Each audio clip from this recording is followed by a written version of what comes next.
જય ગુરુદેવ. ત્યારે ફર્સ્ટ આપણે શિબિર હતી, ધ્યાન શિબિર, એમાં જ હું આવી હતી. મને પ્રિન્સા ધોળિયા લઈને આવી હતી. એમાં મંત્ર મળ્યો હતો. એ મંત્રનો કાયમ ઉચ્ચાર કરતી. હું આવી નહોતી શકતી, પણ હું કાયમ મારે ચાલુ જ હતો.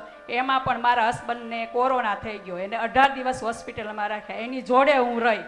એને ઘરે રાત્રે લાવ્યા દિવસે, અને બીજે દિવસે સવારે મને સીધી વેન્ટિલેટર ઉપર લીધી. 6 દિવસ હું વેન્ટિલેટર ઉપર રહી. એમ કરીને હું 22 દિવસ હોસ્પિટલમાં રહી. પણ હું એવું કરતી હતી, સાંજે દિયાથમે એટલે મારે ઓમનાથ કરવાનો, ભસ્ત્રિકા કરવાની.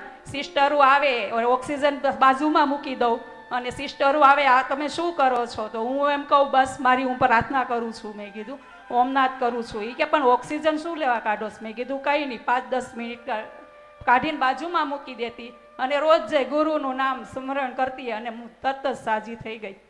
જય ગુરુદેવ.